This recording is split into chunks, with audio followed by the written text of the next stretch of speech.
സുരക്ഷാ വീഴ്ചയ്ക്ക് പിന്നാലെ കലൂരിലെ വിവാദ നൃത്ത പരിപാടിയുടെ കൂടുതൽ സാമ്പത്തിക തട്ടിപ്പ് വിവരങ്ങൾ കൂടി പുറത്തുവരുന്നുണ്ട്.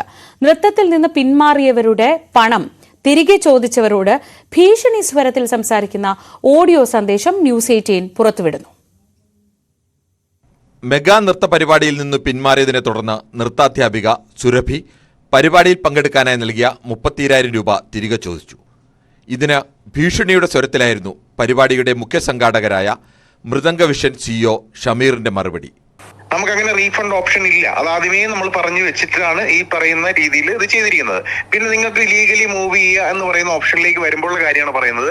ആ പറയുന്ന നിങ്ങൾ രജിസ്റ്റർ ചെയ്തിരിക്കുന്നതിൽ വ്യക്തമായിട്ട് ടേംസ് ആൻഡ് കണ്ടീഷൻ ഉണ്ട്. ഞാനത് നിങ്ങൾ അറിയില്ല, നിങ്ങൾ ഇപ്പോഴും പറയുന്നത് എനിക്ക് അറിയാത്ത അറിയില്ല എന്ന് പറയുന്നതുകൊണ്ട് ഞാൻ എടുത്തു പറയുന്നതാണ്.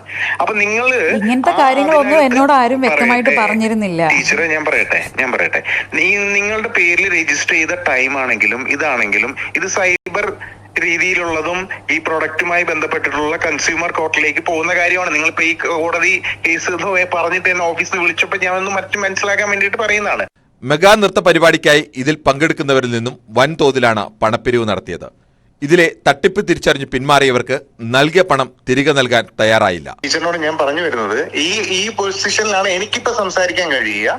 ഞാൻ വളരെ ഇപ്പൊ എന്താ നെക്സ്റ്റ് വീക്ക് ഈവന്റ് ആണ്, മനസ്സിലായോ? നമ്മൾ ഇത്രയും വലിയൊരു പ്രൊജക്ടിന്റെ എത്രയും ഹൈപ്പ് നിങ്ങൾക്ക് അത് മനസ്സിലാക്കാൻ പറ്റാത്തതുകൊണ്ടാണ് നിങ്ങളുടെ ആ ഒരു കൺസേൺ എനിക്ക് മനസ്സിലാവും. ഞാൻ അതുകൊണ്ടാണ് ഇത്രയും കേട്ടിരിക്കുന്നതും ഞാൻ ടീച്ചറിനോട് പറഞ്ഞ് മനസ്സിലാക്കി തരുന്നു. അപ്പൊ എന്റെ സൈഡിൽ നിന്ന് എനിക്ക് ചെയ്യാൻ പറ്റുന്നത് ടീച്ചറിന് ഇങ്ങനെ ഒരു ഇൻഫർമേഷൻ പാസ് ചെയ്യാന്നുള്ളതാണ്. ഗുരുതരമായ സുരക്ഷാ വീഴ്ചയ്ക്ക് പിന്നാലെ വൻ സാമ്പത്തിക തട്ടിപ്പിന്റെ തെളിവുകൾ കൂടിയാണ് ഓരോ ദിവസവും പുറത്തുവരുന്നത്. ന്യൂസ് 18 തിരുവനന്തപുരം.